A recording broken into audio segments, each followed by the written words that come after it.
Assalamualaikum warahmatullahi wabarakatuh. Salam sejahtera untuk kita semua. Kembali kita di Teras Arup. Kali ini kita akan bincang-bincang dengan Ketua Badan Pengawas Pemilihan Umum Kabupaten Kolaka, Bapak Juhardin. Dan beliau sekarang sudah bersama kita di ruang channel Teras Arup. Selamat datang, Pak. Assalamualaikum warahmatullahi wabarakatuh. Waalaikumsalam warahmatullahi wabarakatuh. Baik, ke depan ini Pak, ada sebuah agenda besar, yaitu pemilihan serentak di 2024, pemilihan presiden, kemudian pemilihan kepala daerah, anggota DPR sampai di tingkat kabupaten. Ini program yang dilakukan oleh Bawaslu sendiri apa? Baik, saya kira terkait program Bawaslu Kabupaten itu adalah hierarki dari Bawaslu Republik Indonesia. Ya. Secara umum tugas yang diamanahkan oleh Undang-Undang Bawaslu itu dalam melakukan pengawasan tahapan pemilu dan pemilihan. Ya. Maka tentu berdasarkan tugas itu yang dilakukan oleh Bawaslu melalui program kerjanya adalah memastikan pemilu dan pemilihan ini diawasi. Tujuannya apa? Agar tercipta proses pemilihan dan pemilu yang lebih demokratis sesuai dengan amanah undang-undang. Saya kira itu yang paling penting. Ya, jadi upaya yang dilakukan dalam proses pengawasan sendiri, apakah memerlukan bantuan lembaga lain atau memang dilakukan oleh Bawaslu sendiri? Iya. Di Undang-Undang 7 diamanahkan tugas dan kewajiban serta wewenang Bawaslu, khususnya misalnya di Bawaslu Kabupaten. Yang pertama misalnya disebut melakukan pencegahan terhadap pelanggaran pemilu dan pemilihan. Ya. Kemudian Melakukan pengawasan terhadap seluruh tahapan pemilu dan pemilihan. Kemudian terutama di tingkat kabupaten tentu pasti. Kemudian misalnya juga disebutkan melakukan pencegahan money politik. Itu di tahapan-tahapan pelaksanaan pemilu. Tetapi kalau misalnya dimaksud adalah program sampai misalnya tahapan kita ini kan sesuai dengan kesepakatan bersama DPR dan penyelenggara kemarin adalah untuk pemilu itu akan dilakukan di Februari 2024. Kalau kita itu sudah mulai proses pengawasan? Belum, itu hari H pemungutan suara di pemilu. Iya. Itu kalau kita baca di Undang-Undang 7 berarti kita akan tarik ke bawah, maka kemungkinan desain KPU itu tahapan itu akan dimulai Juli 2022 ini. Juli 2020. Itu tahapan awal. Bawaslu sudah mulai bekerja? Iya, kita sesuai dengan kewenangan kita melakukan pengawasan dimulai tahapan itu. Yang diawali kita biasanya akan membentuk pengawas ad hoc. Pengawas dengan melibatkan apa? Masyarakat? Iya pastilah, karena yang namanya kita ingin keterlibatan masyarakat mengawasi itu lebih luas. Kenapa? Kami sadar Bawaslu dengan jumlah personil di kabupaten hanya 3 orang, nanti di kecamatan juga 3 orang. Itu tentu tidak mungkin kita bisa maksimal melakukan pengawasan kalau keterlibatan masyarakat kita tidak maksimalkan. Tahapan awal itu apa di agenda KPU? Biasanya, karena ini kan belum ditetapkan ini tahapan untuk pemilu 2024. Biasanya tahapan di awal itu dengan rekrutmen ad hoc. Kalau kita melihat garis besar tahapan, yang pertama kan verifikasi parpol. Verifikasi parpol. Kalau yang lalu verifikasi parpol ini panitia pengawas ad hoc kita itu sudah terbentuk sampai di tingkat kecamatan untuk memastikan verifikasi sampai di tingkat sekarang sudah mulai terbentuk, sudah ada? Belum. Rencananya kapan untuk pembentukan? Kita menunggu tahapan yang resmi dari KPU. Sekarang kan sementara digodok tahapan di bulan Juli itu dimulai apa? Walaupun kalau kita membaca pengalaman pemilu lalu, tahapan verifikasi parpol itu kita sudah mulai terbentuk panitia pengawas ad hoc kita. Itu di tingkat internal. Kalau eksternal sendiri koordinasinya dengan lembaga-lembaga pengawas independen seperti apa? Biasanya kalau di tahapan itu keterlibatan lembaga-lembaga pemantau itu mesti kita maka yang dilakukan kita biasa melalui program kerja kita partisipasi masyarakat tentu satu. Yang kedua karena kita kan ada pertanyaan ini. Ya. Masyarakat kok apa kerja Bawaslu kalau bukan tahapan? Atau hanya datang duduk di kantor saja? Atau terima gaji tanpa kerja? Ini kan ini biasa orang bertanya-tanya ini. Nah, mumpung kita bisa diskusikan ini, kita sampaikan bahwa di Undang-Undang 7 kami diamanahi untuk melakukan pengawasan daftar pemilih berkelanjutan. Gitu ya. Ini juga dicantolkan oleh KPU menjadi tugas, maka kami juga melakukan pengawasan itu. Maka yang kami lakukan adalah memastikan perubahan wajib pilih. Nah, itu setiap bulan kita update. Maka yang kita lakukan adalah memastikan siapa yang meninggal di suatu wilayah, siapa yang masuk di suatu wilayah. Tentu pada tugas ini ya kita melibatkan. Jadi kerja Bawaslu bukan pada saat pemilihan, tapi mulai dari awal. Ya, memang karena biasanya yang ributkan DPT. Di mana-mana kalau pemilu atau pemilihan itu DPT. Nah, kita dulu mengenal ada pemilih yang tiba-tiba banyak, si pemilih siluman misalnya. Yang ini yang saya kira melalui pembenahan kita ke proses demokrasi yang lebih baik, inilah ditugaskan ke KPU dan Bawaslu untuk update pemilih itu dilakukan setiap saat dan berkala. Pelibatan tim relawan tadi itu itu berlangsung sampai di akhir tahapan pemilihan atau ada? Kalau secara kelembagaan, kalau yang lalu terkait misalnya di akhir dan proses dan akhir itu biasanya memang diatur di peraturan perundang-undangan itu terkait lembaga pemantau, itu jelas mulai dari akreditasi, kemudian tugasnya dan koordinasi seperti apa, tahapan yang mereka awasi seperti apa, itu diatur tuh, rigid itu diatur. Maksudnya di tingkat internal Bawaslu sendiri dengan pelibatan masyarakat yang sifatnya ad hoc tadi itu. Oh iya, kalau misalnya rekrutmen tentu kita biasanya melibatkan stakeholder, misalnya dinas-dinas terkait dengan yang punya basis ke bawah BPMD misalnya. Itu nanti berlangsung sampai akhir tahapan atau hanya nanti tahapan awal saja? Kita fokus ke masing-masing tahapan. Misalnya begini, tahapannya adalah rekrutmen pengawas ad hoc. Di mana keterlibatan masyarakat, satu kita melakukan sosialisasi.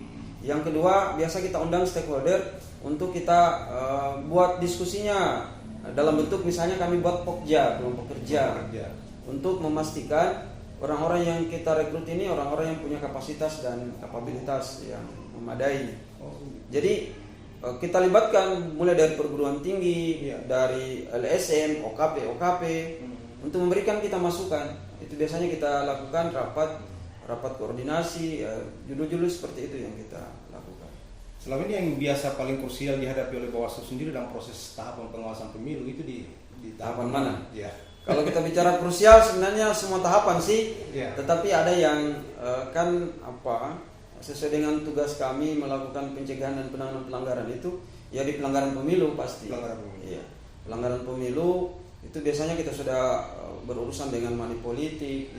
Tetapi biasanya juga di tahapan-tahapan awal itu sengketa itu sengketa proses dulu. Jadi misalnya yang dulu penetapan daftar calon itu sudah ada ruang sengketa.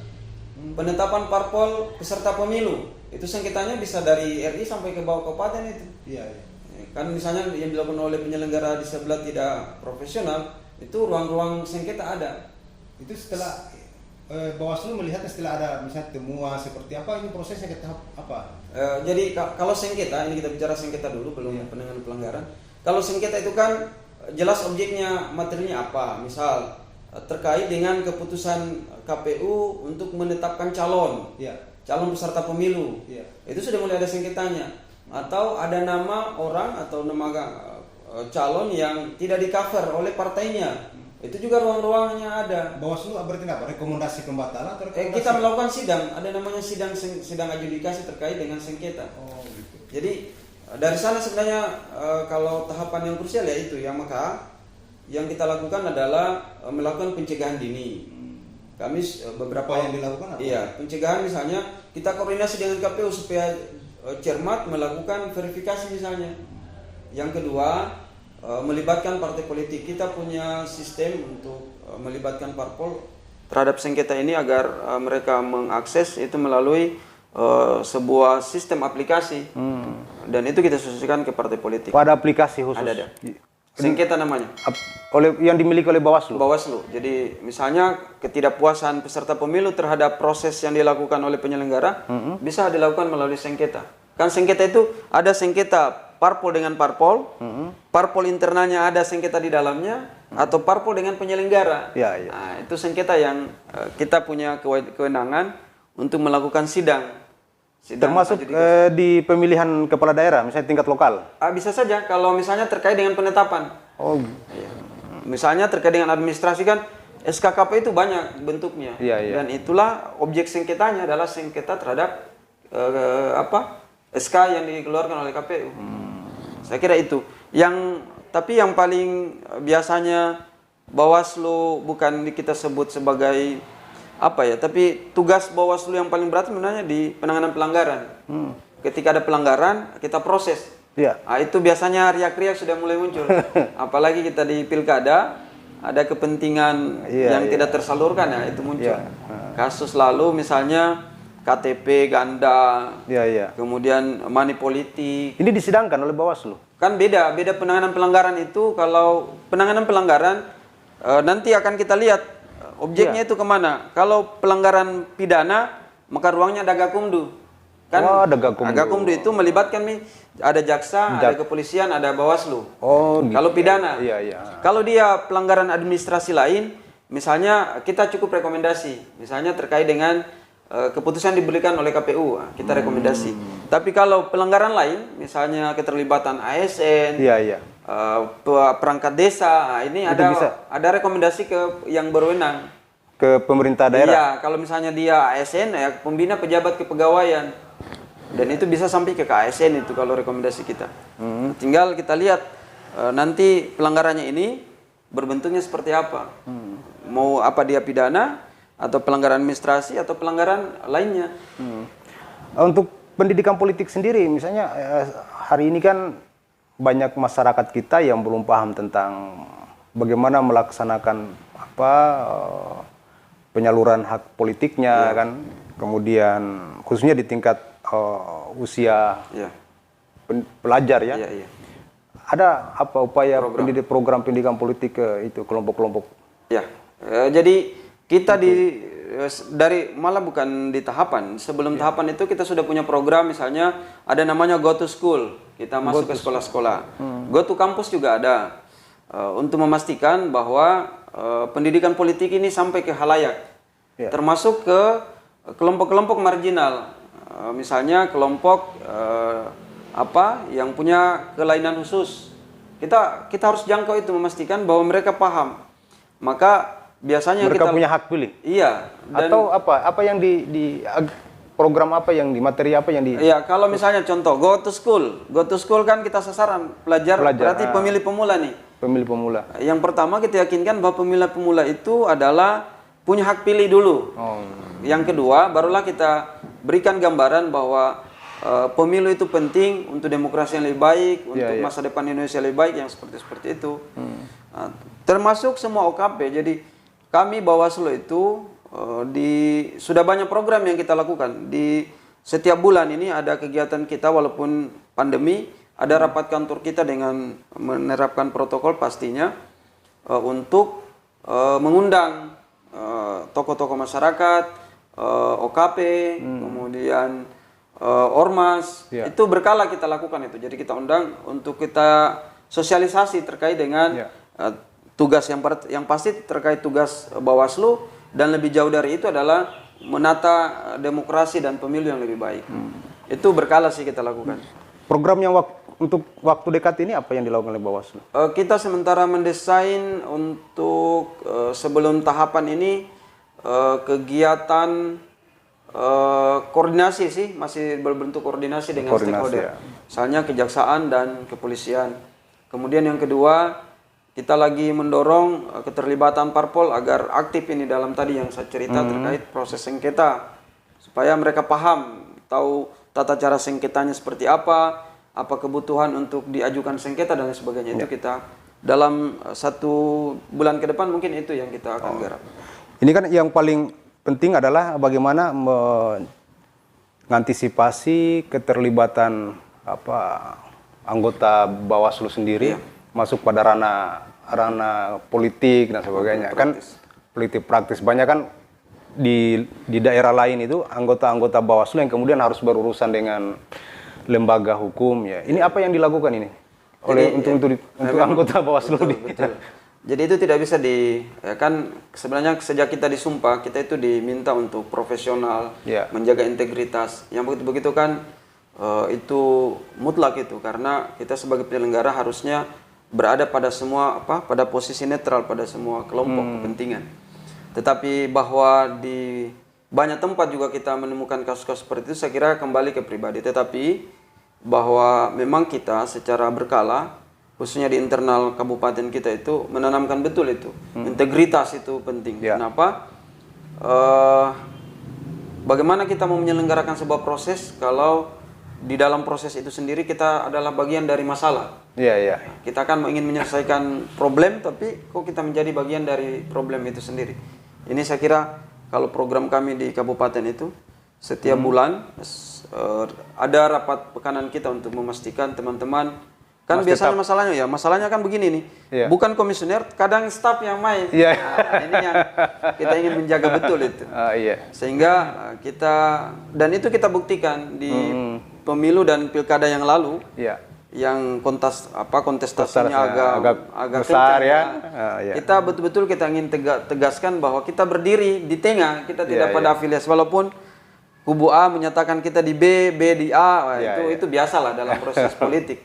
Tapi bahwa kita ingin tegaskan bahwa kita ingin menyelenggarakan pemilu ini secara demokratis, fair, secara demokratis. Baik, terima kasih sudah gabung di Teras Aru. Saya kira ini bukan waktu yang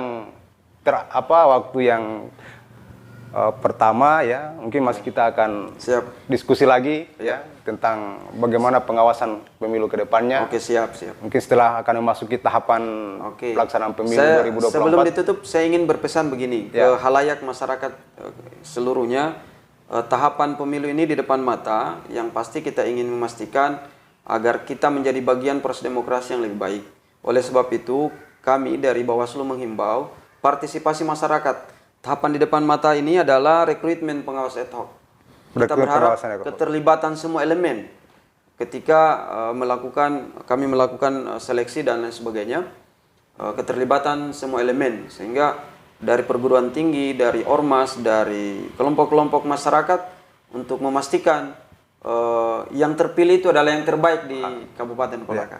Yang pasti bahwa Bawaslu menginginkan keterlibatan dan partisipasi masyarakat secara keseluruhan. Baik, saya kira terima kasih bincang-bincang kita dengan Ketua Bawaslu Kabupaten Kolaka, Bapak Juhardin.